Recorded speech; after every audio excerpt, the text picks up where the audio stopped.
Hello બાળકો, હું અમીપરા પાર્વતીબેન આપ સૌનું હીરપરા કન્યા વિદ્યાલયના ઓનલાઈન સેશનની અંદર સ્વાગત કરું છું. 11 આર્ટ્સ પાઠ 10મો વિષય છે પવન. પવન પાઠની અંદર આપણે આગળના 2 લેક્ચરની અંદર વાતાવરણનું દબાણનું માપન, વાતાવરણના દબાણ પર અસર કરતા પરિબળો, દબાણના પટ્ટા અને આ પટ્ટાની વિસ્તૃત માહિતી, આ ઉપરાંત પવનોના પ્રકારની અંદર કાયમી ગ્રહીય પવનો, પૂર્વીય પવનો, પશ્ચિમીય પવનો, ધ્રુવીય પવનો અને મોસમી પવનો, આ ટોપિક છે એ આગળ લેવાઈ ગયા છે. હવે આજે આપણે જોવાનું છે સ્થાનિક પવનો. બાળકો, આપણે આગળ ભણ્યા છીએ ઉનાળાના મોસમી પવનો અને શિયાળાના મોસમી પવનો. કંઈક આ જ રીતની હવા છે એ દરિયાઈ અને જમીન લહેરોની અંદર વાતી હોય છે અને એને આપણે સ્થાનિક પવનો એવું નામ છે એ આપેલું હોય છે. કેટલાક સીમિત પ્રદેશ પર વાતા મર્યાદિત સ્વરૂપના પવનોને સ્થાનિક પવનો કહે છે. આ પવનો સ્થાનિક પ્રદેશની વિશિષ્ટ પરિસ્થિતિ કે પરિબળોને લીધે ઉત્પન્ન થતા હોય છે. અસમાન ભૂપૃષ્ઠ, જમીન અને પાણીની સમીપતા, પાણી અને જમીનની અસમાન રીતે ગરમ અને ઠંડા થવાની પ્રક્રિયા વગેરેને લીધે સ્થાનિક પવનો ઉદ્ભવે છે. આ પવનોની અસર તેઓના સ્થાનિક પ્રદેશો પૂરતી જ મર્યાદિત રહે છે. સ્થાનિક પવનોના પેટા પ્રકારની માહિતી આ પ્રમાણે છે. ઘણીવાર એવું બને છે કે ભૂપૃષ્ઠને કારણે, જમીનને કારણે, પાણીની સમીપતાને કારણે અને જમીનની અસમાન રીતે ઠંડી અને ગરમ થવાની જે પ્રક્રિયા છે એના કારણે આ સ્થાનિક પવનો છે એ ઉદ્ભવતા હોય છે. આ પ્રકરણની અંદર બાળકો આપણે આગળ પણ ભણી ગયા છીએ કે જમીન છે એ ઝડપથી ગરમ બને છે અને ઝડપથી ઠંડી થાય છે.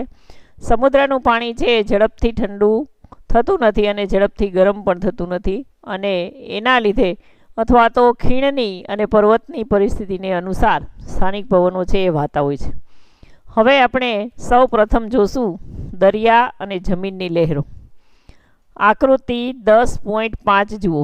એની અંદર એક બાજુ જમીન બતાવેલી છે, એની બાજુની અંદર નીચે સમુદ્ર છે, ઉપર છે સૂર્યનારાયણ છે વિરાજમાન છે, નીચે વાદળાઓ છે. હવે તમારે આ જમીનની અંદર અને સમુદ્રની અંદર જે દબાણ થાય છે એના એરા જોવાના છે. એની અંદર તમે જોશો તો સમુદ્રની અંદર ભારે દબાણ છે, એટલા માટે કે દિવસની સ્થિતિ છે. દિવસની સ્થિતિએ રાતનું ઠંડુ પડેલું પાણી દિવસે પણ દરિયાની અંદર ઠંડુ રહે છે. સામે જમીન છે, જમીન ઉપર હલકું દબાણ છે એ સર્જાયેલું છે.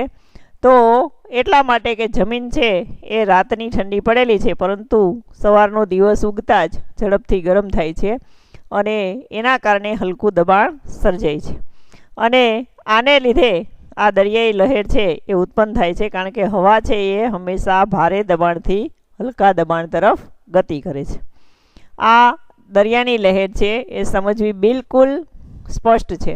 જો આપણે દરિયા કિનારે રહેતા હોય તો સરસ મજાનો દરિયાઈ પવન છે એ ધીમો ધીમો દરિયા કિનારાથી 5 થી 6 કે 7 કિલોમીટર સુધી આવતો હોય છે અને મસ્ત મજાની હવા છે ત્યાં વહેતી હોય છે. દિવસે સમુદ્ર વિસ્તારો કરતાં જમીન વિસ્તારો વધુ ઝડપથી ગરમ થાય છે. તેથી જમીન વિસ્તારો પર હલકું દબાણ અને સમુદ્ર વિસ્તારો પર ભારે દબાણ રચાય છે.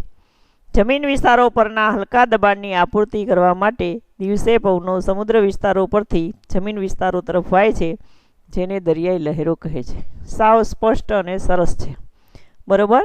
સવારે દિવસ ઉગે છે, દિવસ ચડે છે, સૂર્યના કિરણો છે જમીન અને દરિયો બંને પર પડે છે, પણ બને છે એવું કે જમીન છે એ ઝડપથી ગરમ થાય છે અને પરિણામે ત્યાં હલકું દબાણ સર્જાય છે.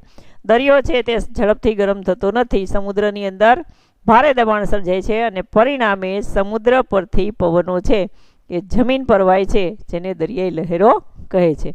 દરિયાઈ લહેરો છે એ હંમેશા યાદ રાખજો બાળક, દિવસના દરમિયાન જ વાય છે.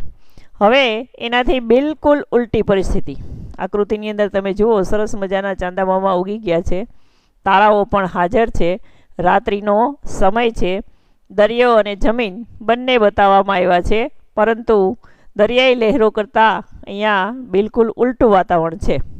દરિયાઈ લહેરોની અંદર આપણે જોયું કે સમુદ્ર પર ભારે દબાણ છે, જમીન પર હલકું દબાણ છે. અહીંયા સમુદ્ર પર હલકું દબાણ છે અને જમીન પર ભારે દબાણ છે. આ થવાનું કારણ એ કે દિવસ દરમિયાન તપેલી જમીન 10 કે 12 વાગે ત્યારે એકદમ ઠંડી પડી જાય છે અને પરિણામે ત્યાંની હવા ઠંડી બને છે. દરિયો છે, સમુદ્રનું પાણી છે એ ઝડપથી ઠંડુ થતું નથી, ધીમે ધીમે ઠંડુ થાય છે.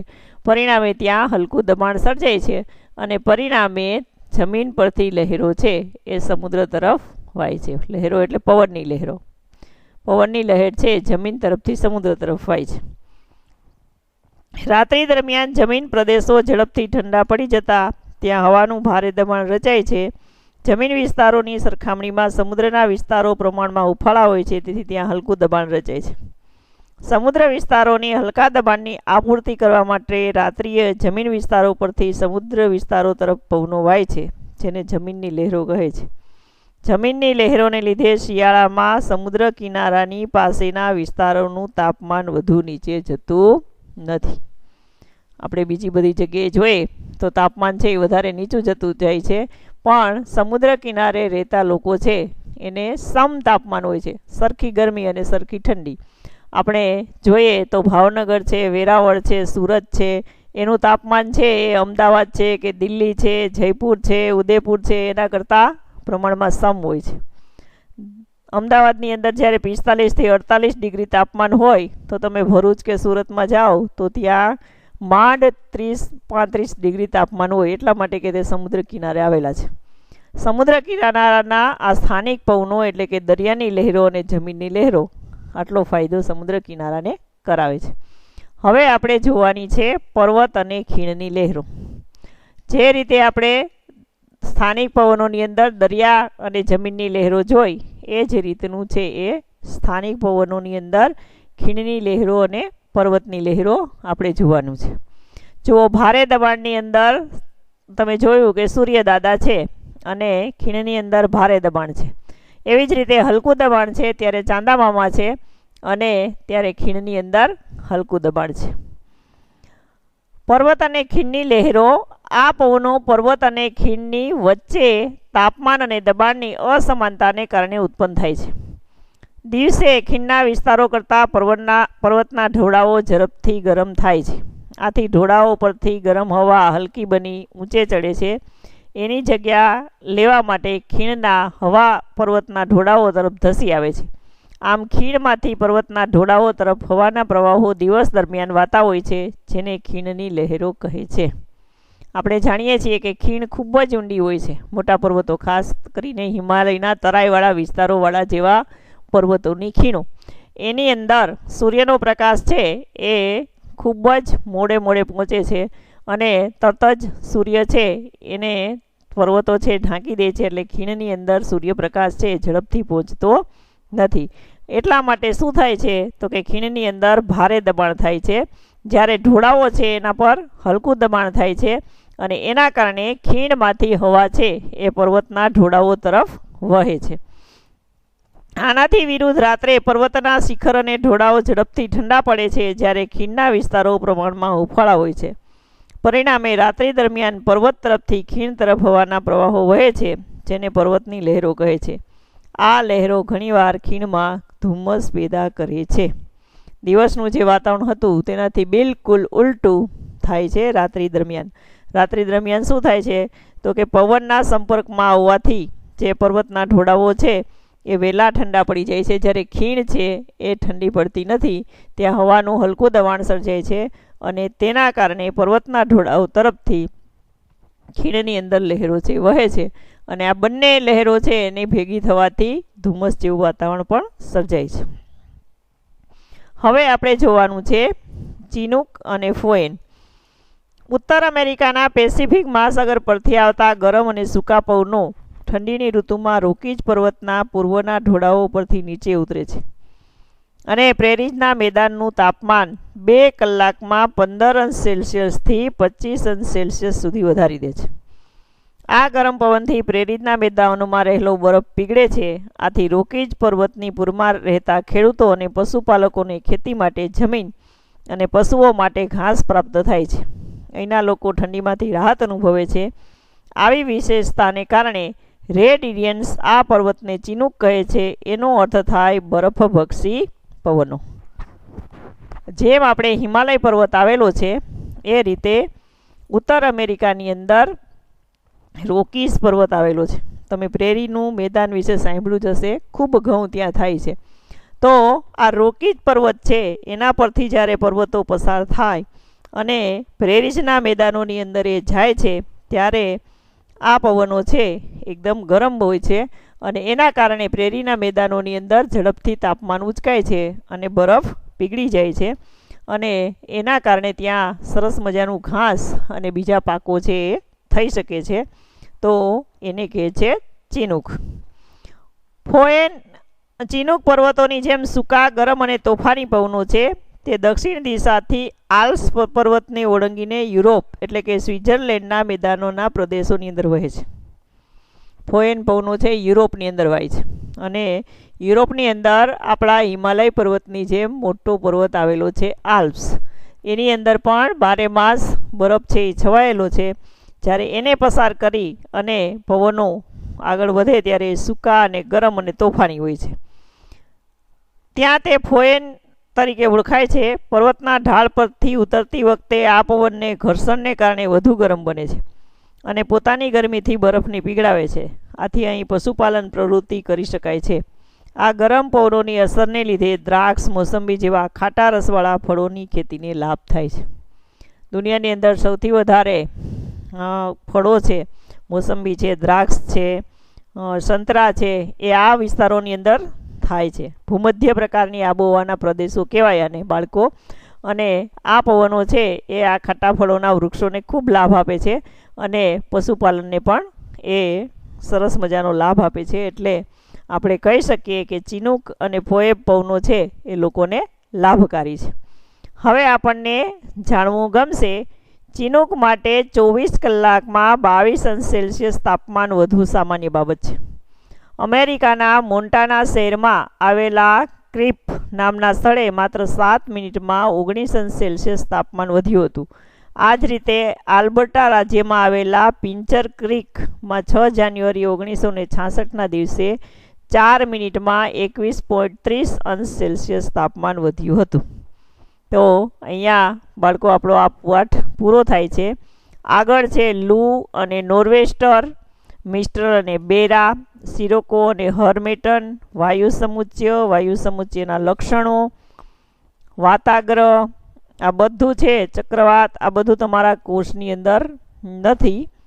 એટલે તમે આ જે મેં તમારો લેક્ચર લીધો એ પ્રમાણે જ પાઠ છે એ લેજો. ચક્રવાત છે તમારા લેક્ચરની અંદર છે એટલે ચક્રવાત વિશે હું તમને ભણાવું છું. આકૃતિમાં દર્શાવ્યા પ્રમાણે ભિન્ન ભિન્ન તાપમાન ધરાવતા બે વાયુ પ્રવાહો સામસામે આવે ત્યારે પરસ્પર ભળી જવાને બદલે અથડાય છે.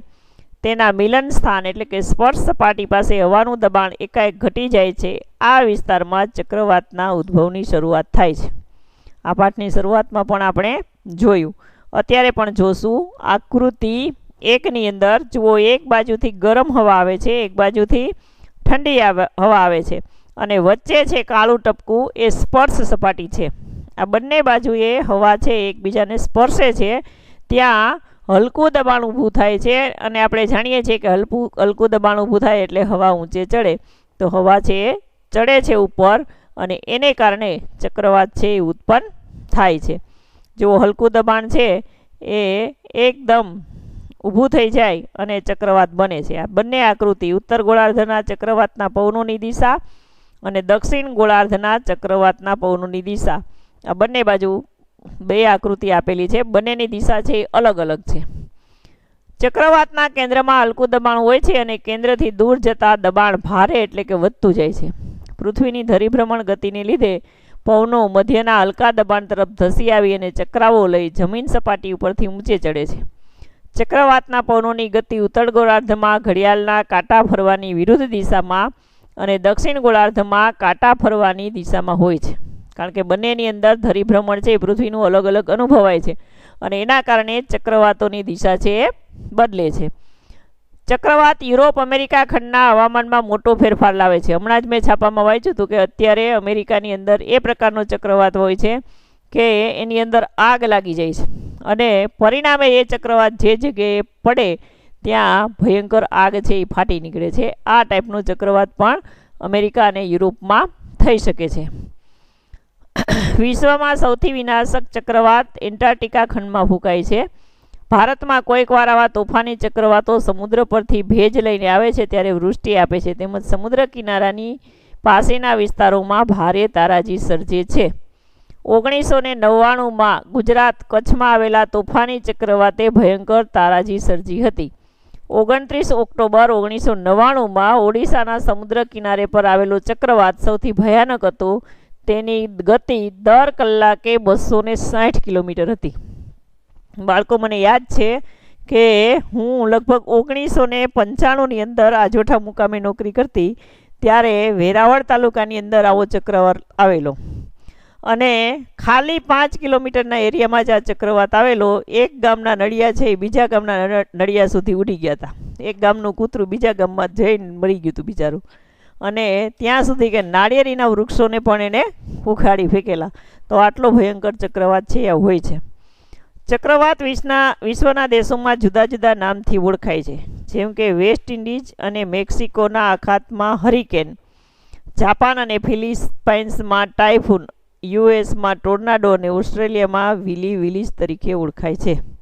અત્યારે વૈજ્ઞાનિકોએ અમેરિકાની અંદર આવા ભયંકર ચક્રવાતોની આગાહી કરેલી છે, એટલા માટે કે અત્યારે આપણે ગ્લોબલ વોર્મિંગના જમાનાની અંદર જીવીએ છીએ. વાતાવરણની અંદર ઘણા બધા પરિવર્તનો આવ્યા છે. આજે જ મેં છાપામાં વાંચ્યું કે આપણા દક્ષિણ ભારતની અંદર અરબ સાગરની અંદર વારે વારે તોફાનો ઉત્પન્ન થવા માંડ્યા છે, પહેલાં થતા નહોતા. એનું કારણ શું? તો કે વાતાવરણનું પ્રદૂષણ. હજી એક નિહાર વાવાઝોડું સમ્યું ત્યાં બીજું વાવાઝોડું આજે ઉત્પન્ન થાય એવી શક્યતા છે. તો આ ભણ્યા આપણે ચક્રવાત. હવે ભણશું આપણે પ્રતિચક્રવાત.